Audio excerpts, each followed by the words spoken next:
So here with Michele Fernandez, my name is Kyle Smith, and I just worked on this fantastic piece of hers called "Of Endless Miles and Empty Rafts," and put it together. Did a concert of it and loved it. And this piece is so special. Michele Fernandez, in 2024, a CBDNA Young Band Composition Contest winner.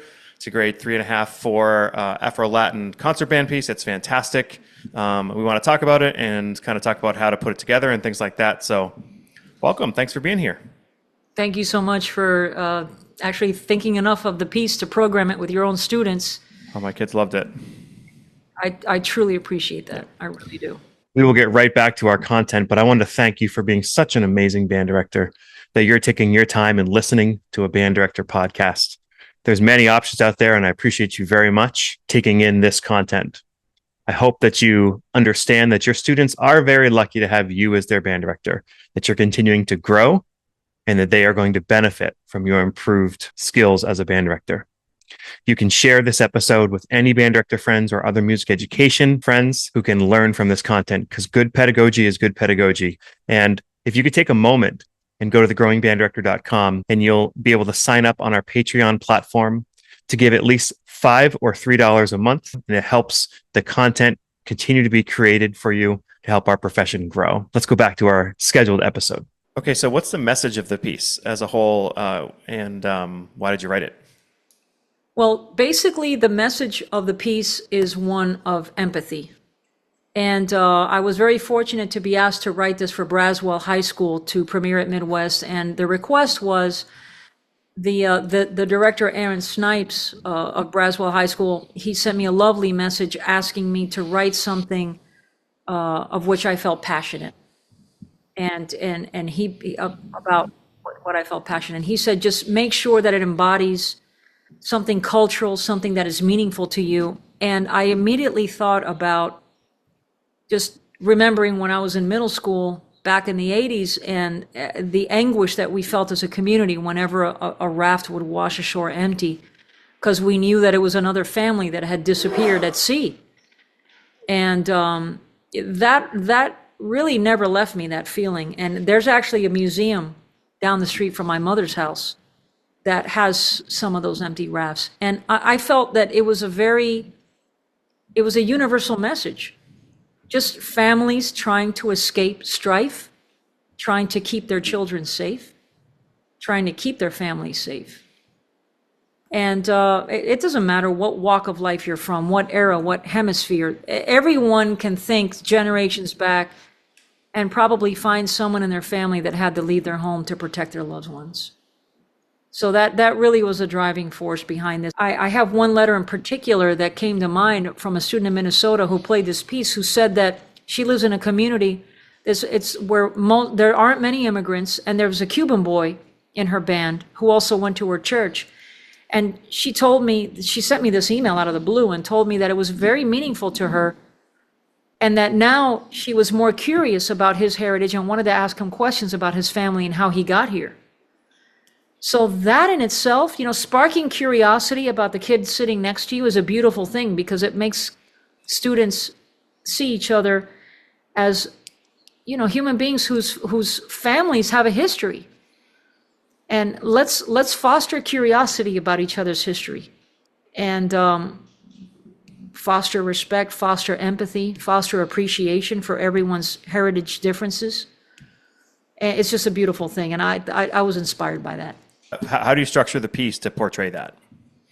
Structuring the piece, what came to mind when I was writing this was to do it in 3 stages.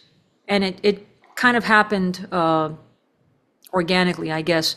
I immediately thought of myself on a raft, hanging on to family members, trying to keep them from falling out, battling waves in the dark, the beating rain. And that is what that corral, basically, the corral is, and whenever I do a clinic, I ask the kids to literally put themselves in that corral, into the staff, and basically think of themselves on the raft, trying to hang on to family members, the anguish, the intensity, and to achieve intensity through the articulation with the accents bouncing off the accents, to achieve intensity The cymbal crashes, each one of those cymbal crashes literally symbolizes waves smashing against the side of the raft and splashing up into the air.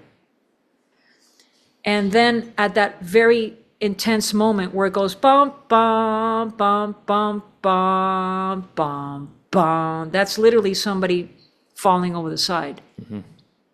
And then you have that repeated section, bum, bum, bum, bum, bum, and it just repeats and decays. And that's literally somebody sinking down into the depths while the rest of the family is holding their hands out, crying out with the rain beating down. So that whole, it's very human. And not only has it happened many times, but it will continue to happen many times.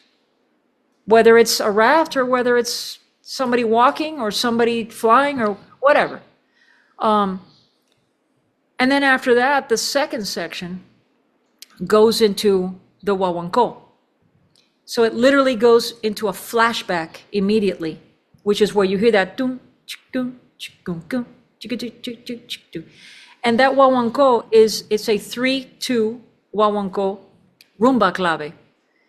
And basically what it does is it takes the third note of the 3 side and delays it by half a beat. So da, go, go, go, go, da, da, da, da.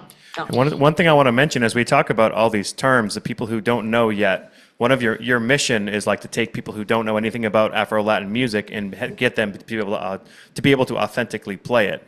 So, all the stuff you're talking about is very clearly notated in here, and people can just, if they can read music, then they can do this music authentically. Absolutely. Yeah. I made it a point to write everything as concisely as I possibly could, with instructions for the actual players in the score and in their parts, so that they would be able to basically know exactly what they needed to do. And with the clave on the wawanko, I purposely wrote it on woodblock. I've already heard some recordings where people substituted clave. Look, I'm Cuban. I know claves exist. If I didn't write it for clave, it was for a reason. So I definitely would encourage people to keep it on woodblock, so it has that nice, warm, comforting tone. Because the reason I wrote it on woodblock was to get a warm, dark tone instead of the usual high-pitched clave sound that kind of pierces the ear. And for this setting, I wanted it to be like a memory, a flashback, a comforting memory. So warm tones. And articulation-wise on this one, I purposely wrote it to basically portray a dignified life at home. So for example, not to put labels on who fell overboard, but whoever fell overboard, it's a flashback. That second movement is a flashback to their dignified, innocent life back home. A gentle soul living at home, not harming anyone, being kind, just living their life. In their prime sort of thing, as they would have been. Yeah, I almost pictured a grandmother picking flowers with the little grandkids running around the yard, or she's cooking dinner or whatever. And that's why the second movement, the guaguancó, is more gentle, it's orchestral, it's very dignified. And then when it goes into the section where it goes into the son montuno, it becomes more intense. Then that's where you switch to the 1, pa, pa, pa, pa, pa, which is a 2/3 clave. Can I read the program notes that you write for this section to describe it as you wrote? Still a flashback. Urgency sets in at home as turmoil intensifies into a pursuit, and the courageous decision to flee from danger comes to the forefront. The piece returns to the present remaining souls, and the intense finale depicts the will of the human spirit to survive and carry on, to thrive and contribute, now in their new home, to honor their loved ones, their lost loved ones' memories and courage. That's basically what that, in that third movement. And honestly, each section in the third movement actually represents something happening as if it was a movie. For example, right when the son montuno begins, and you have that ominous low brass sustained note. Basically what's happening is it's still a flashback, it's still the past, but it's turmoil setting in. Something is happening, trouble is coming into the village or the town. And then when the horns begin, it's literally a conversation between family. Something's going on. Things are not well. This is dangerous. Should we leave? It's a conversation happening. And basically, when it starts to intensify, and when it goes into the low brass feature, bum, bum, bum, bum, bum, bum, bum, bum, da, da, dee, da, da, da. I literally pictured that was the moment where the family or whoever the head of the family, we need to get out of here, pack everything you can, and let's go. So the whole family is running around the house, stuffing their belongings into a bag and getting out. And then after that, you've got the pursuit. Da, da, da, da, da, da, ba, ya, ba, da, da, da, da. It's literally pursue the person being chased, pursue the person being chased, the question and answers. It's a pursuit. And then they jump into the raft, and then you have that section that goes bum, bum, bum, bum, bum, bum, ba, da, da, da, da, da, da, da, da, bum, bum, bum. And right there, it's almost like time spinning, and you're right back into the present. So the family members who are still there are still battling the waves. They've already lost their one family member, but they're still battling the waves. And then when it gets to the very end where it intensifies and the tempo accelerates, they just saw land. And they're hugging each other in relief, crying in relief that they saw land and they made it. And that's basically what's happening in the piece. I love it. Yeah.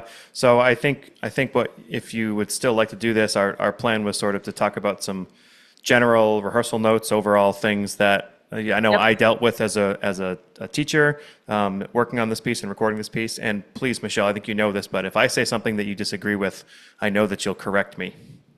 I won't correct, because you know what? You did such a wonderful job. If it's anything, I will add a contrasting opinion. Gracefully said. And then we're also going to go through and give a lot of specific things that I felt like were important and all that. So the first thing I'll say is my group is not a special group. I think we work really hard with the students we have, but the wind ensemble I played it with was, honestly, it was like 28 winds and 7 percussionists and, very limited instrumentation. And, but I will say, you really need 7 percussionists. The piano is optional. I actually cheated. I had our chorus teacher come and play the piano because I didn't have a kid and cover everything else. But other than that, my instrumentation was very limited. And I will mention our chorus teacher who played the piano part. I looked at the piano part and I'm like, oh, that's like not a big deal. She said it was actually trickier than it looked like. So when people are assigning the piano parts, the person has to know how to kind of adapt some fingerings and things like that.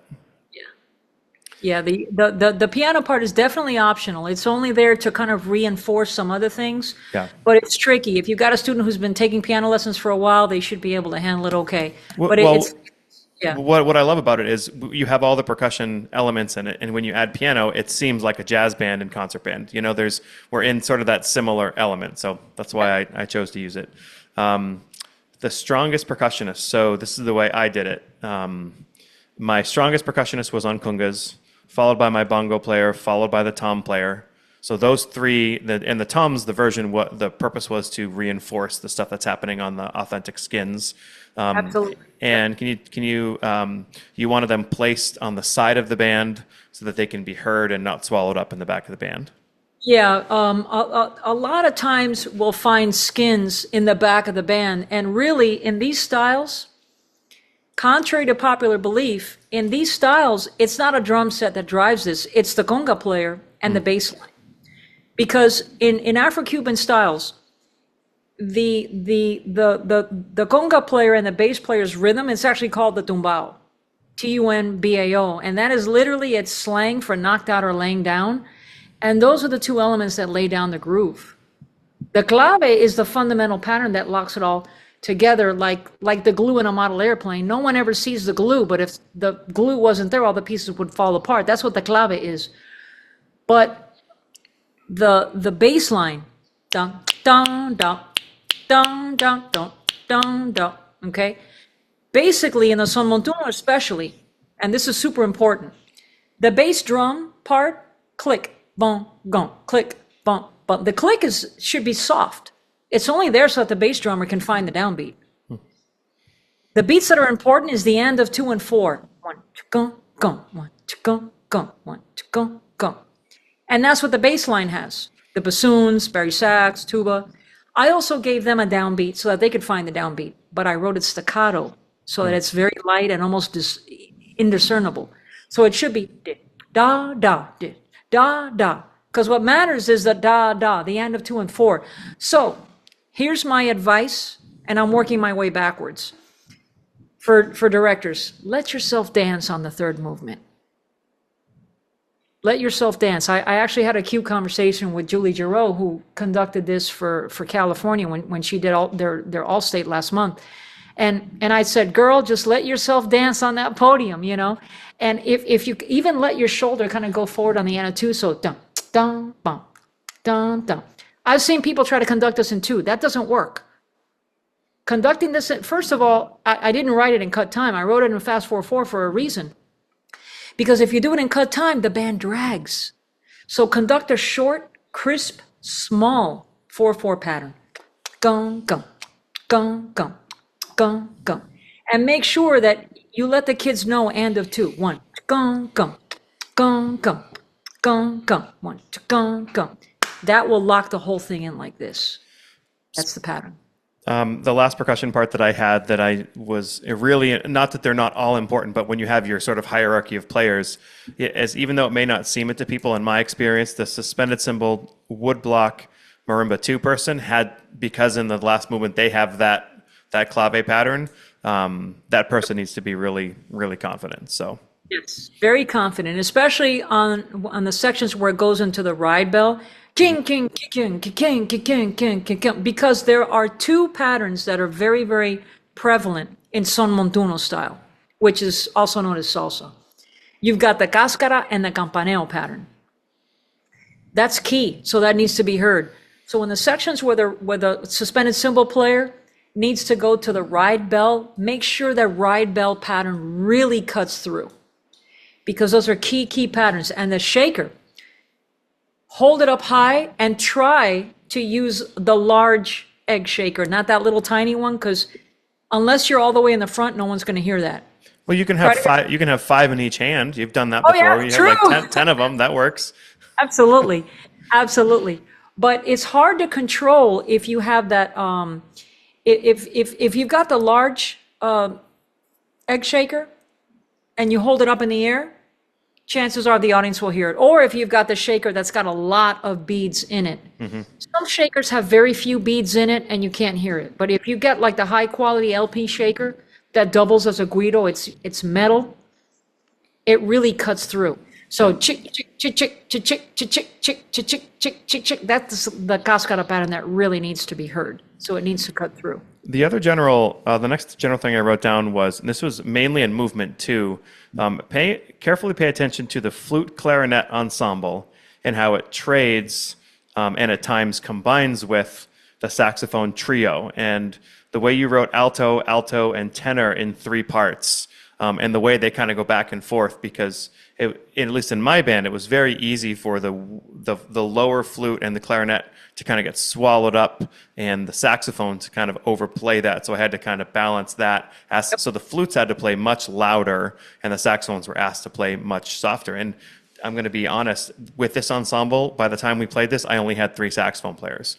So a lot of times we go like alto, tenor, bari, or alto, alto, bari. But for this piece, we didn't use bari at all because it doubled all the other bass instruments. We were able to use alto, alto, tenor because that tenor voice was basically an alto 3 with the way that you wrote it. Right, and that's a good way to handle that.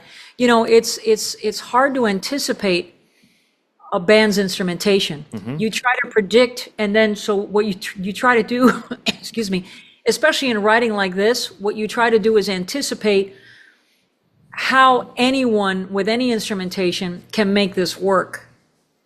And if someone has very few flutes, then they need to make sure to tell everyone else, anything that says forte, take that with a grain of salt.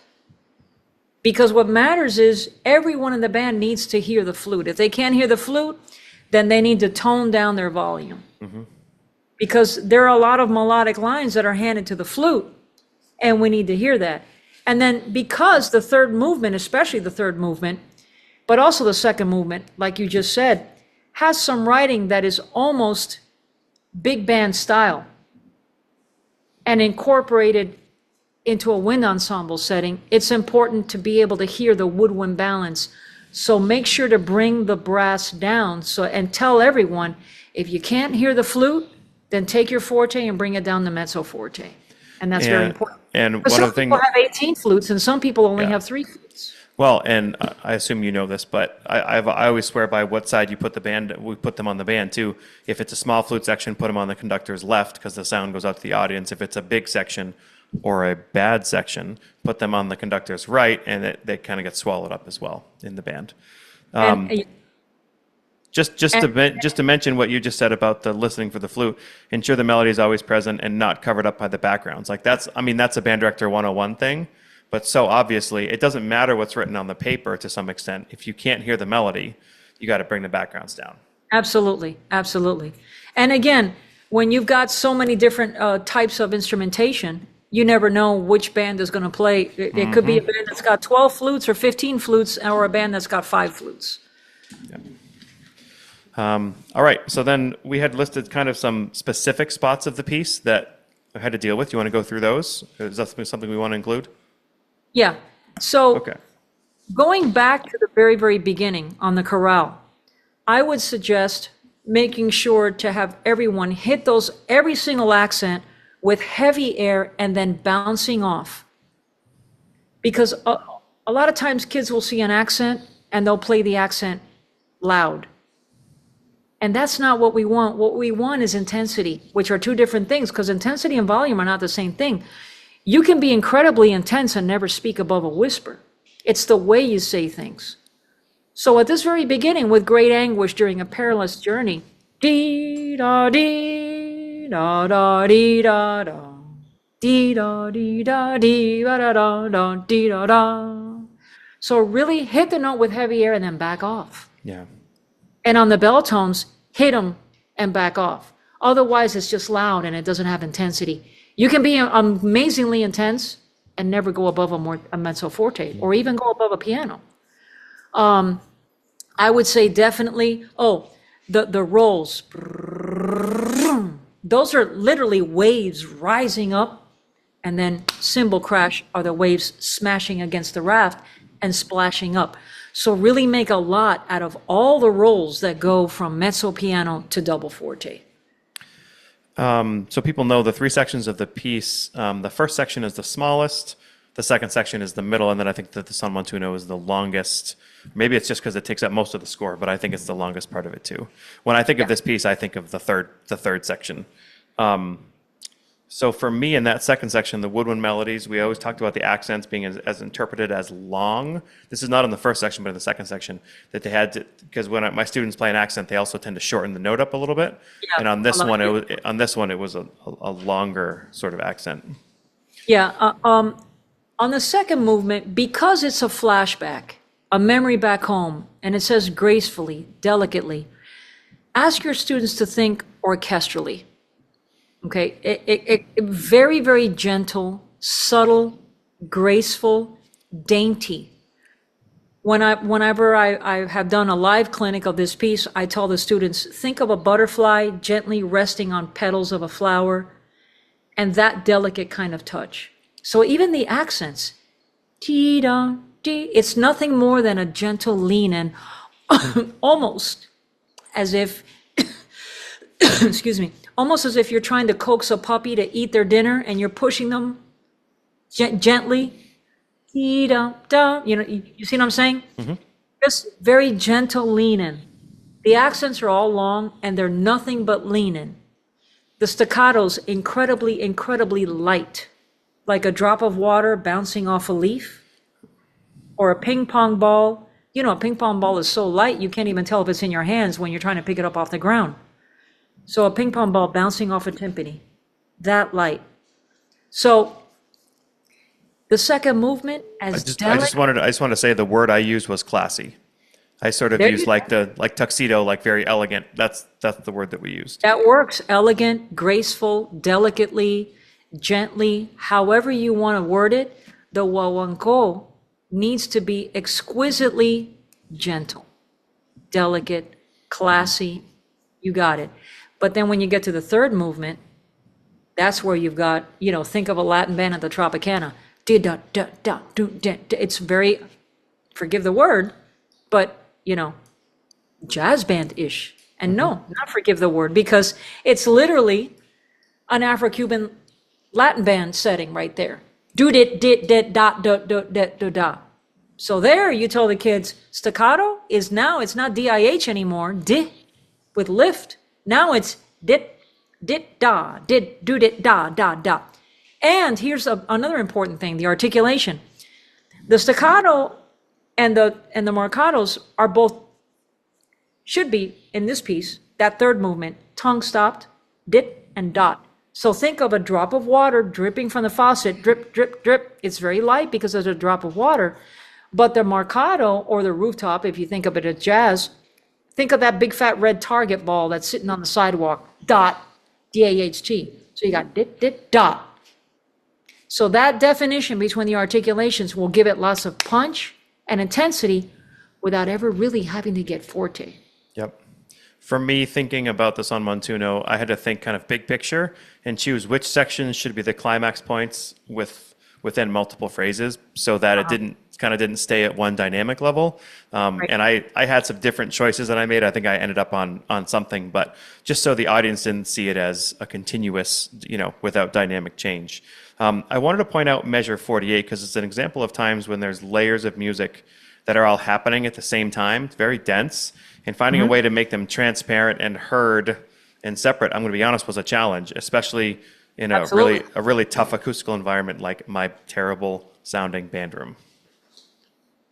Yeah, absolutely. And here's the thing, Son Montuno style, and again, Son Montuno, also known as salsa, but it's mostly a Son Montuno.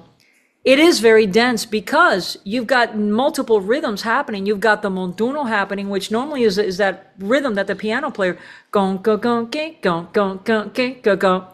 And in this case, you have that basically assigned to obviously the mallets, but you've also got it assigned to the upper woodwinds. Ga go ga ga go go go go. That's the montuno. Then you've got the tumbao, which is with the bass line, and the congas. Gong, gong, gong, gong, gong. And you got the kabak, you got all that going on. Then you've got cascara going on. Because here it is. Son Montuno is literally a jigsaw puzzle of multiple rhythms interlocking, and they have to be picture perfect so that you have clarity. Now, I like to tell the students, clarity. Make sure we can hear the letter D at the beginning of all your notes. Because otherwise, in the back of the auditorium, it sounds like instead of da, da, da. Make sure we hear the letter D. Make sure you know who has your same part. So I'll tell the flutes, okay, at 48, write OB/CL/ whoever else has their same part. That way they're all listening to each other. Then I'll tell the alto saxes, okay, write TS/ and whoever else has their same part. Yeah. TP/. That way, everyone has written in their part who else has their same part, and they can lock in together and try to achieve clarity by trying to play as uniformly as they can with everyone that has the same part.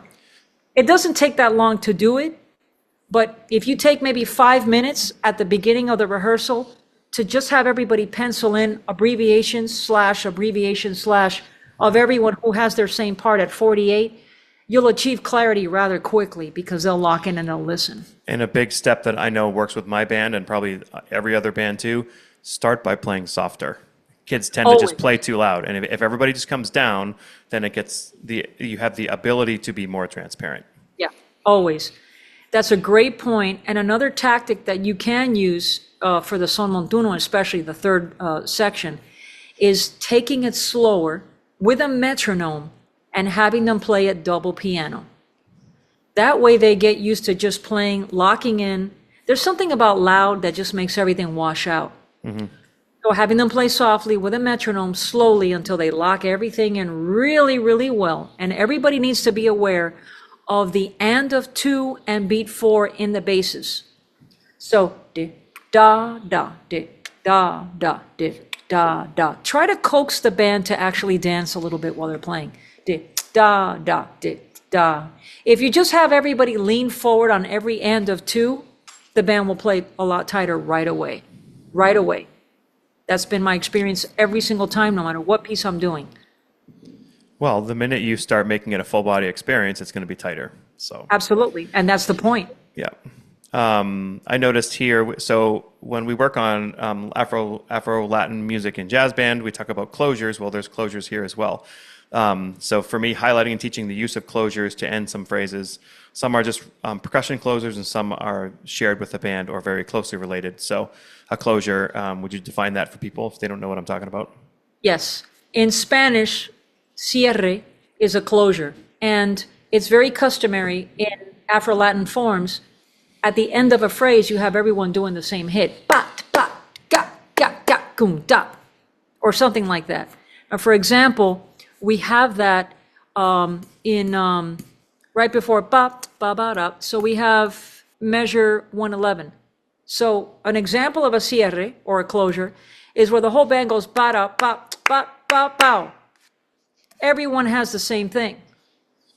And that's the effectiveness of a closure. And basically, it just means it's like in a jazz piece, a tutti punch, where everyone has the same thing. Mm-hmm. So sometimes you have those as percussion closures, and sometimes you have them with the full ensemble. Ba da ba ba ba da ba bow da da da da. And basically, if you can get those as tight as you can, then they end up being much more impactful. Yeah, and I found when I work with my students, because if they're playing their own groove and they have to fit into something, they have to kind of think of themselves a little bit more while also listening. Whereas when they know there's a closure, then it's like, okay, I need to make sure I'm with everybody else. Right. So speaking of the percussion solo at 104, a couple notes I made, because I had to work really hard to kind of get this to speak, I think, the way that you wanted at least. So I wrote in measure 104, getting the mallets and the piano to be present enough to lead the percussion section.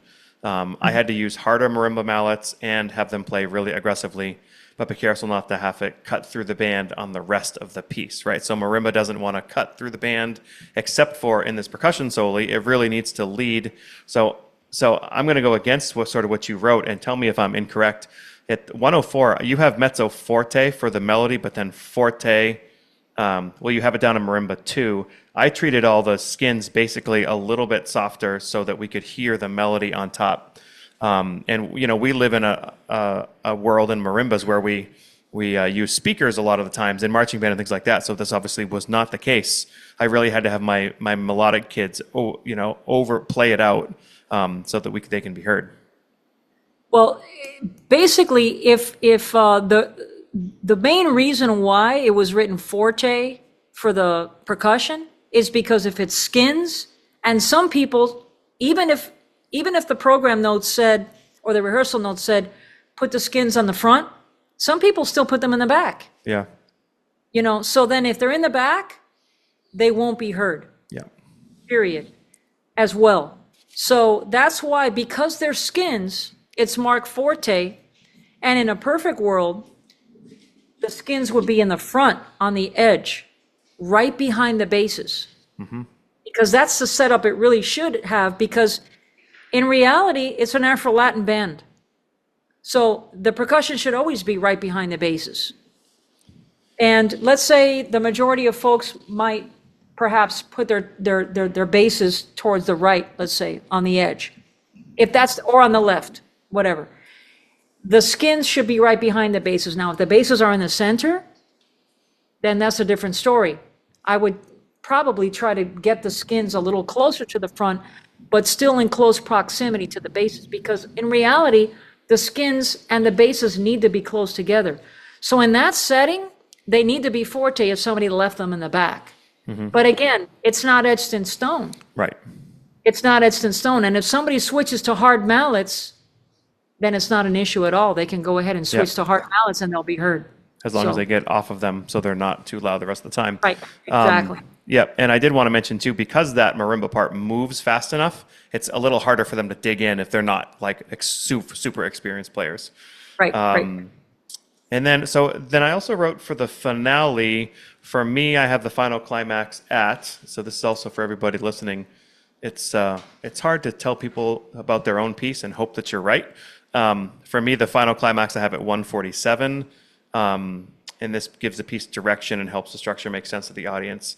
To me, it was easy to get too loud too quickly. For me, like especially 139, and then even 131 at one point, we were too loud. And maybe if I had a really large band, I could then kick it into another gear, but we didn't have that. So I had to be really careful to not get our full volume until the last, 8 measures, and that kind of gave it direction for us. Right, absolutely. And again, this also goes into, you try to write a piece not being able to anticipate what someone's instrumentation would be. So at 139, writing at double forte with fire is really if someone has a medium-sized to smaller ensemble, because it needs to be intense. And then when you get to 147, even if you can't get louder because were already playing your double forte, the fact that you're playing it faster and with a furious state of mind, then it will achieve the intensity that we're going for. Now, if you've got a larger ensemble, then you can definitely play with the dynamics a bit more, and you've got more flexibility. But yeah, definitely 147 should be more intense, furiously, but let the tempo actually carry that. It can actually be the same volume as it was at 139. But there's something about increasing tempo and the way that the harmonies are written there and the percussion that it already lends to more intensity because of some of the unison percussion hits that we've got going at 147. Michele, this has been an awesome time. Thanks for kind of walking us through the piece, and I'm happy to have lent some of my short expertise on my time with it as well. And I was very happy that you sort of approved, if you will, of the rendition that we were able to do. I more than approved. I remember that, and I would love for you to share it, if you don't mind, at the end of the broadcast, because when I heard it, I heard so much meticulous preparation as to the interpretation and the style. And Kyle, I have to say, I really appreciate that, because you actually, I mean, as I was listening to it, I could actually picture you talking to the kids about what's happening at this point in the piece, visually, image-wise. I could hear you talking to them about articulation. I could hear you talking to them about rhythmic structure and precision and clarity. And it all came together, and it was so not only meticulously done, but thoughtfully done from a cultural perspective. And that's why I actually wanted to do this, because I really wanted to have you share your thought process as you went through this, as you were putting it together. Because I've done plenty of clinics on this particular piece, and just to have this resource, if I'm not available to do the clinic, I hope it's helpful to other directors, but even more helpful is to have them hear some recordings of some of the high schools doing this, especially, Braswell's and yours, because, you both were so meticulous about this. And your band program didn't have a specialized mission of going to Midwest. It was a regular program that everybody else has, and you still pulled it off really beautiful and meticulously. And to be fair, we had some mold in our auditorium. So we were in our own high school auditorium, which is like one of these really tiny theater programs. So the kids were like on top of each other playing it. So I'm just thinking about that, and the fact that they were able to convey that to you as a listener in that setting made me happy. Thank you. Yeah, well, it made me happy to hear your rendition. So thank you so much. All right, so we'll put the recording on here, and we can end with that. Michele, thanks so much. Glad we could do this. Thank you so much, and I just want to thank anyone who's interested in playing the piece. And my main interest in this is to convey the message to the kids in your band room, to look at the person next to you and wonder what their heritage is and where their great-grandparents came from, and ask questions and appreciate each other's past and each other's struggles. And that's really what this is about.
We sincerely appreciate you taking your valuable time and listening to the Growing Band Director podcast. Your students are very lucky to have a band director like you. If you have any suggestions for episode topics or think you have an area of expertise to share on a show with us, please reach out. If you enjoyed this episode, don't forget to subscribe. And if you want to help spread the word, please give us a 5-star review and tell your band director friends to subscribe as well. We're available on Apple Podcasts, Spotify, our YouTube channel, and wherever you listen to podcasts. Thanks for listening to The Growing Band Director. See you next week.